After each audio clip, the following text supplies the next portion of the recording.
আচ্ছা, আমরা প্রথমে যে নৈবেদিকটি দেখব সেটি হচ্ছে 4 × 10⁻14 ভোল্ট পার মিটার সুষম ক্ষেত্র প্রাবল্য বিশিষ্ট বিদ্যুৎ ক্ষেত্রের কোনো একটি প্রোটনের উপর ক্রিয়াশীল বল কত হবে? আচ্ছা, তো আমাদের এখানে একটা সুষম ক্ষেত্র প্রাবল্য দেওয়া আছে, দ্যাট মিনস আমাদেরকে ই দেওয়া আছে এবং বলছে প্রোটনের উপর ক্রিয়াশীল বল। তো আমরা জানি এফ এর সাথে ই এর একটা সম্পর্ক আছে এবং সেটা হচ্ছে F equal to Q E. তাহলে এখানে আমরা কিউর মানে তাহলে কত হবে? আমরা জানি প্রোটনের আধান হচ্ছে 1.6 10⁻−19। তো সেক্ষেত্রে আমরা যখন প্রোটনের আধানকে তড়িৎ প্রাবল্য দ্বারা গুণ করব, সেক্ষেত্রে আমরা আমাদের উত্তরটি পেয়ে যাব এবং এক্ষেত্রে সেটা দেখা যাবে অ্যান্সার দাঁড়াবে 6.4 10⁻−15 নিউটন। 2 নম্বর প্রশ্নটি একটু দেখি। এটি সমান্তরাল পাতধারকের তড়িৎ প্রাবল্য স্থির রেখে।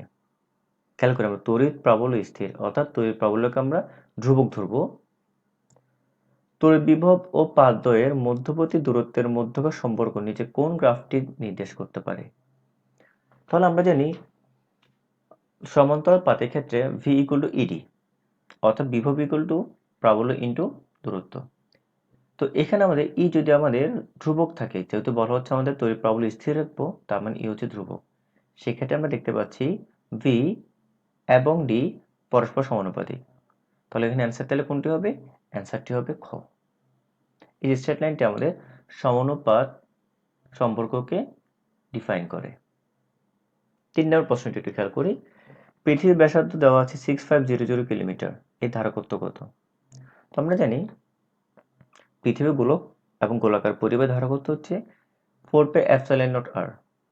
আমাদের পৃথিবীর ব্যাসার্ধ হচ্ছে কত? 6500 কিলোমিটার। আমরা যখন মানগুলো বসাবো সেই ক্ষেত্রে আমাদের অ্যান্সার এসে দাঁড়াবে 722 মাইক্রোফ্যারাডে। এরপর আমরা দেখতে পাচ্ছি যে 4 নম্বর প্রশ্নটি, যেটা আপনারা খুব বহুল প্রচলিত একটি প্রশ্ন, যে আমাদের বি বিন্দু এবং সি বিন্দুর মধ্যে একই মানে দুটি আধান দেওয়া আছে 3 কুলম্ব করে এবং এটি হচ্ছে একটি সমবাহু ত্রিভুজ যার প্রতিটি বাহুর দৈর্ঘ্য হচ্ছে 3 মিটার করে। আমাদের এই বিন্দুতে প্রাবল্য নির্ণয় করতে হবে। তো প্রথমে আমরা জানি যে বিন্দুতে প্রাবল্য নির্ণয় করব সেখানে আমরা একটি ধনাত্মক আধান স্থাপন করব, ধনাত্মক +1 আধান স্থাপন করব এবং যতগুলো আধান আছে ততগুলো আধানের জন্য আমরা তড়িৎ প্রাবল্য নির্ণয় করব। তো আমরা জানি তড়িৎ প্রাবল্য E equal to 1/4πε0 into Q/r²।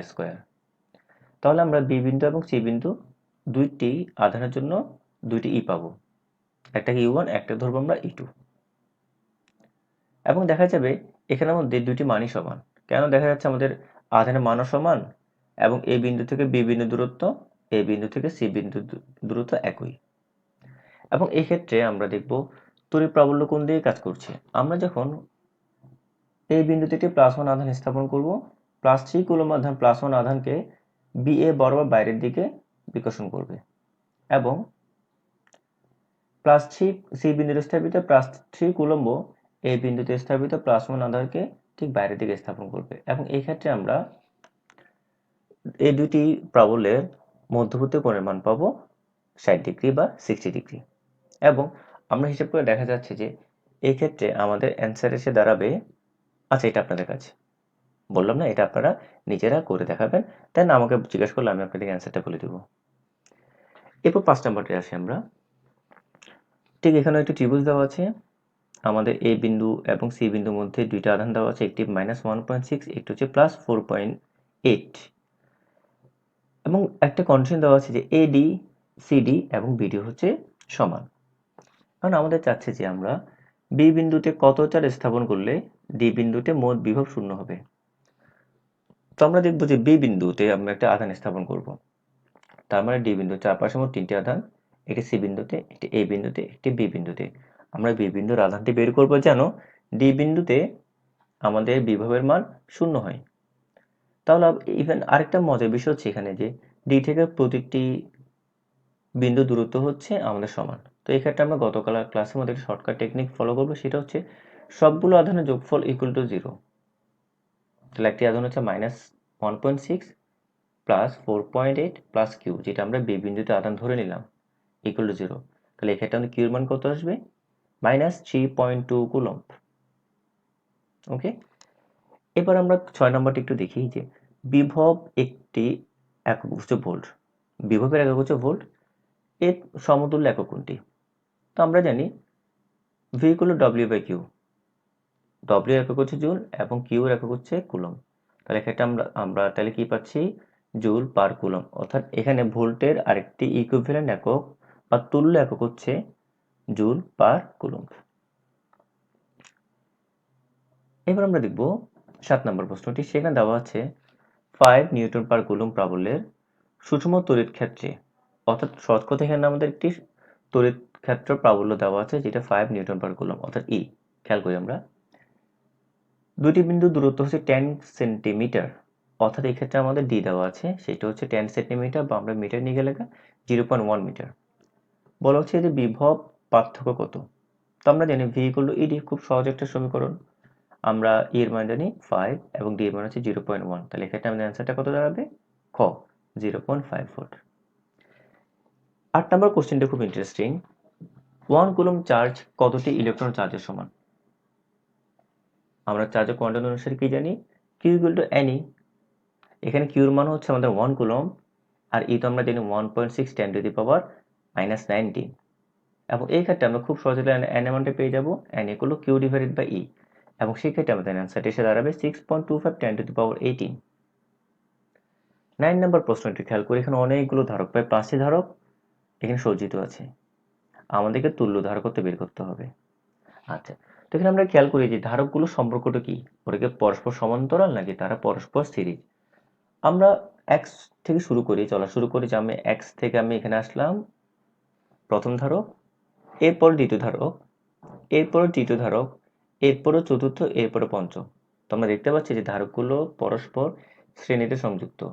তাহলে তুল্য ধারকত্ব কি দাঁড়াবে? 1/c is equal to 1/c plus 1/c, অর্থাৎ 5টা 1/c। তাহলে সেক্ষেত্রে আমাদের সিএসি ভ্যালু কত দাঁড়াবে? সিএসি ভ্যালু দাঁড়াবে সি ডিভাইডেড বাই 5, অর্থাৎ অ্যান্সারটা হচ্ছে ক। 10 নম্বর প্রশ্নটি দেখি।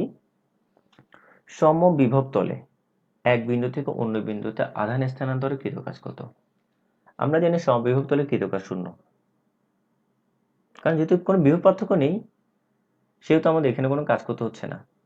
তো এই জন্য আমরা বলতে পারবো সমবিভব তলের কৃত কাজটা হচ্ছে কত? 0। সহজ ছিল খুব এটি।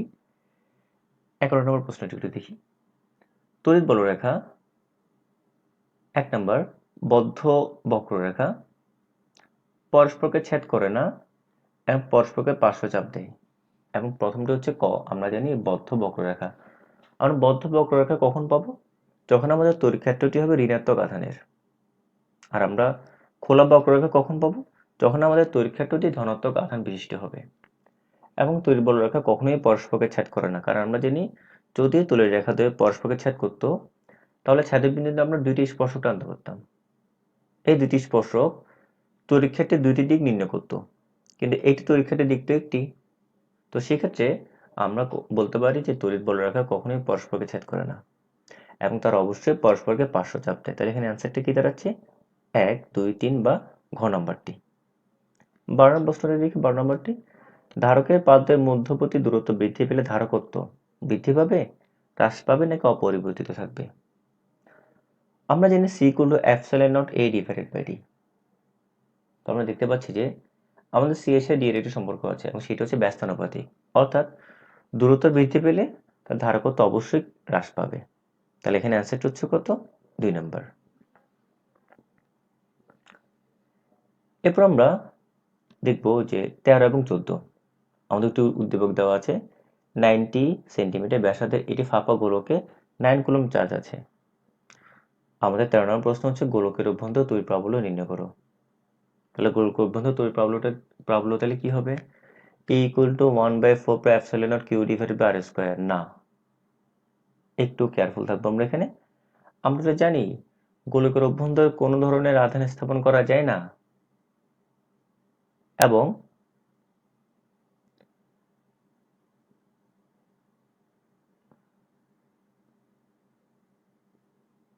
ওকে স্থাপন করা যায় না। তো এক্ষেত্রে আমাদের তড়িৎ প্রাবল্যের মান হবে 0। আচ্ছা, এরপর 14 নম্বর আমরা চলে যাই।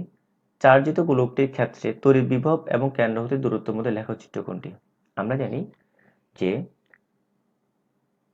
গোলকের অভ্যন্তরে আমাদের তড়িৎ বিভবের পরিমাণটা হচ্ছে কি একই, অর্থাৎ সমবিভবতর। তার মানে ব্যাসার্ধ পর্যন্ত আমাদের বিভবের মান একই থাকবে এবং এরপর থেকে দূরত্ব যত বাড়বে আমাদের বিভবের মান ততই কমতে থাকবে। তাহলে এখানে কোন গ্রাফটি ডিফাইন করছে? কত যদি দেখি না, এখানে আমাদের ভি এর মান সবসময় কনস্ট্যান্ট, তাহলে এটা হচ্ছে না। কত আমরা দেখতে পাচ্ছি ভি এর মান একসময় গিয়ে 0 হয়ে যাচ্ছে, এটাও সম্ভব নয়। এবং কত দেখা যাচ্ছে এটা ভি এর মানটি আস্তে কমছে, এটা হয়তো হতে পারতো, কিন্তু এটা হচ্ছে কি গোলকের কেন্দ্রটি ইনভলভ আমাদের এখানে। যেহেতু কেন্দ্র বিভব আমাদের কেন্দ্র থেকে পৃষ্ঠ পর্যন্ত বিভবটি হচ্ছে সমান থাকে, তার মানে আমরা ঘতে দেখতে পাচ্ছি যে এই দূরত্বটি সমান। তার মানে আমরা বলতে পারবো এখানে অ্যান্সারটি হচ্ছে ঘ। এরপর আমরা দেখব 15 নম্বর এবং 16 নম্বর।